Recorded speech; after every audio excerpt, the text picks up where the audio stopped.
Nah, kalau ini terjadi, apalagi di negara yang jumlah penduduk usia produktif itu terbatas dibandingkan dengan penduduk yang non produktif, anak-anak, bayi, anak-anak menjelang remaja dan orang tua. Nah, yang dikhawatirkan akan terjadi sesuatu yang sangat tidak manusiawi, yang akan melanggar nilai-nilai kemanusiaan. Nah, apa kira-kira itu? Pembunuhan dari orang cerdas.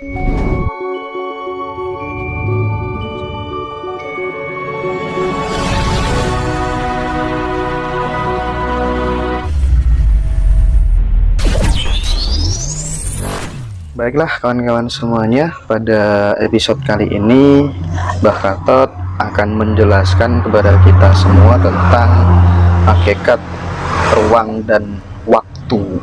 Saya persilahkan kepada Mbah Gatot untuk memulainya. Monggo Mbah Gatot. Ada satu yang penting yang belum disampaikan tadi tentang diperkirakan ya, dalam suasana di mana kita memasuki pada era yang disebut oleh para ahli itu bonus demografi itu. Ya, mungkin diperkirakan tahun 2050 itu. Ini kalau kita bayangkan di mana jumlah manusia yang tinggal di muka bumi ini luar biasa banyaknya, mungkin melebihi kapasitas bumi sendiri, dan disitu taruhannya kepada kecerdasan dan kesehatan dari para orang dalam usia produktif. Nah, di sini kalau kita membayangkan, apa tidak mungkin kelak itu terjadi, setiap bangsa, setiap negara itu akan menghadapi satu kesulitan di mana pemerintah itu tidak dalam bentuk yang sangat signifikan di dalam memakmurkan rakyatnya. Nah, kalau ini terjadi, apalagi di negara yang jumlah penduduk usia produktif itu terbatas dibandingkan dengan penduduk yang non produktif, anak-anak, bayi, anak-anak menjelang remaja dan orang tua. Nah, yang dikhawatirkan akan terjadi sesuatu yang sangat tidak manusiawi, yang akan melanggar nilai-nilai kemanusiaan. Nah, apa kira-kira itu? Pembunuhan dari orang cerdas terhadap orang yang tidak cerdas, dari orang-orang usia produktif kepada orang-orang yang tidak usia produktif, dengan alasan mengurangi jumlah penduduk. Bahwa pemerintah tidak mampu lagi kalau harus memakmurkan seluruh orang, jadi harus dikurangi. Nah, ini tidak mustahil, ini tidak terjadi. Sebab kita sudah pernah mendengar, misalnya ada sekolah antika yang jumlah muridnya itu ya ratusan, artinya mati terbakar.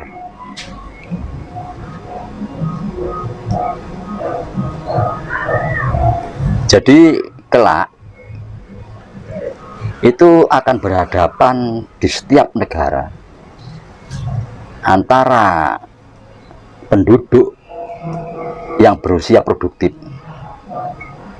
usia istilahnya dalam usia angkatan kerja, ya, usia angkatan kerja itu harus menanggung beban sekian orang di luar itu, yakni orang-orang tua dan anak-anak.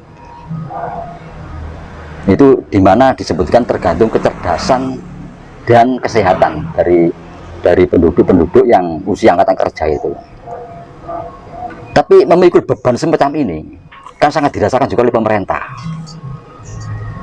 Apa kita tidak khawatir pada saat itu akan terjadi orang-orang yang menjadi beban dibunuh, daripada menjadi beban pemerintah dan masyarakat secara umum, pengen dibunuh orang-orang tua yang sudah tidak produktif lagi, menjadi beban masyarakat, beban pemerintah, mungkin usia 65, 70, 80, ini menjadi beban.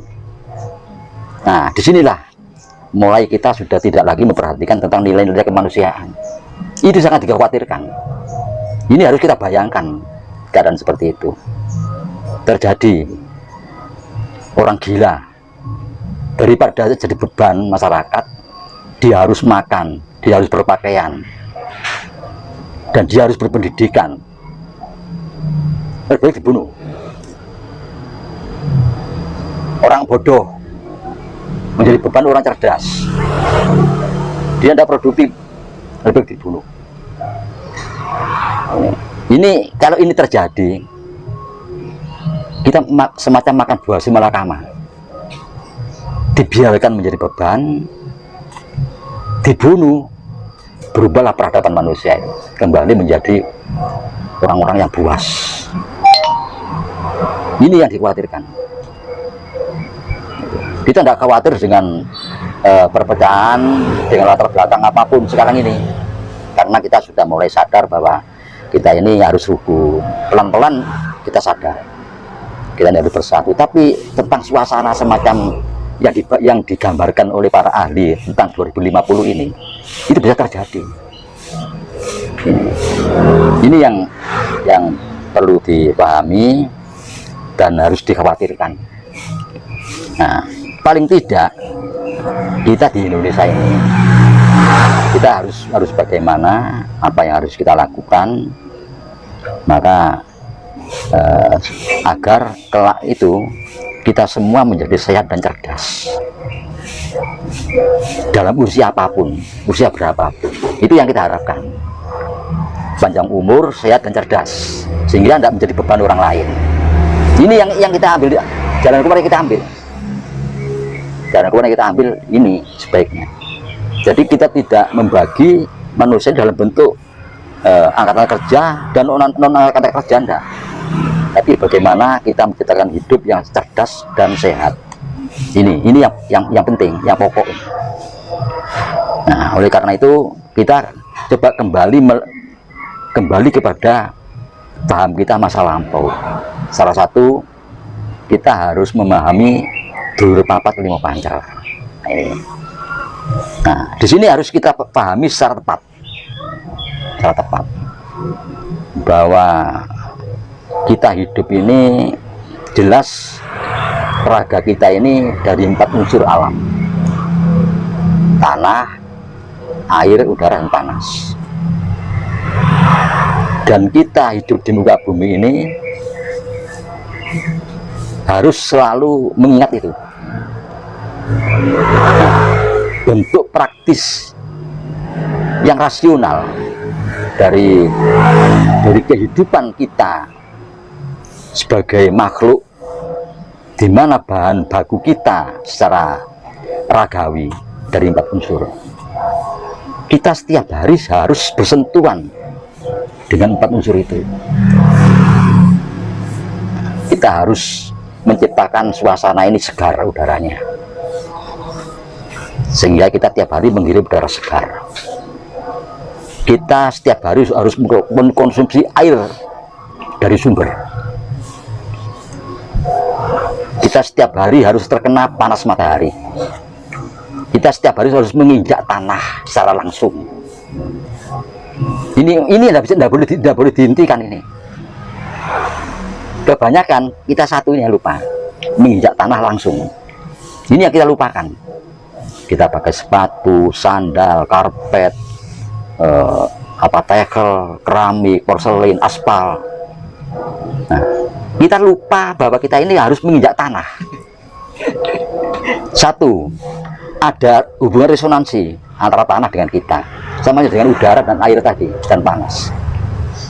Nah, oleh karena itu kalau kita lihat ya di video di mana orang berjemur di pantai, bahkan Bali itu tempatnya orang berjemur, itu sebetulnya mereka itu ingin sekaligus kena 4 unsur ini, kena air, panas matahari, udara segar, dan tanah. Mereka merindukan, di tempatnya tidak bisa. Sedangkan kita ilmunya dia tahu, Mbak. Tahu. Nah, kita jarang menyentuh tanah. Nah, ini bukan saya menganjurkan ya, atau bukan saya misalnya apalagi memerintahkan, bukan. Cuma coba direnungkan. Kita sejak usia 7 tahun sampai usia katakanlah 50 atau 40 atau 60, berapa kali beranjak tanah kita lepas dari tanah itu. Nah, di sini kesalahan kita harus selalu menginjak tanah. Dan ingat, di dalam kita berolahraga misalnya, kita pakai baju ini sudah kimiawi, kita harus lepas ya. Pakai training itu sudah kimiawi, kita harus pakai celana pendek, kita olahraga langsung menginjak tanah. Jadi apa? Ini sudah peringatan dari para leluhur kita. Ilingono drupa petelimo pancer, ojo ngerti kali, ojo ditinggalkan. Itu maksudnya itu. Kita tidak boleh lepas dari 4 unsur itu di dalam kesehariannya. Dan kalau kita lepas 1 unsur saja, tanah, loh, bagaimana kita mampu untuk bermeditasi, semedi, nembus kepada yang kita harapkan. Sedangkan unsur kita sudah tidak jangkep, ya jelas goyang kita akan menemui kesulitan, karena dalam keseharian kita menggulung 4 unsur ini sudah kurang, apalagi hidup di suatu tempat yang polusi, kita kurang sudah. Kekuatan 4 unsur sudah menurun. Minum air kita sudah sudah menurun.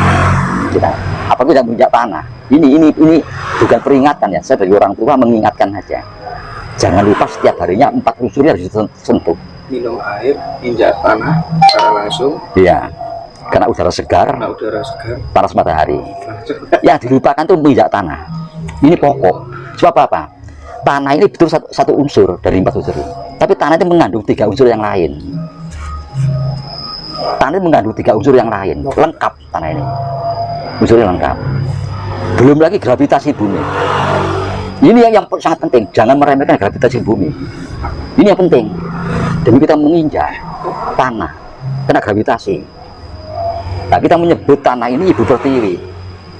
Artinya apa? Ibu pertiwi akan mensupport kita, mengambil racun dalam tubuh kita dengan gravitasi ini, dan diisi dengan tenaga yang sehat, tenaga yang dibutuhkan. Itu gerakan ibu pertiwi ini. Nah, kita bilang ibu pertiwi jangan diasosiasikan yang goib ya, bukan.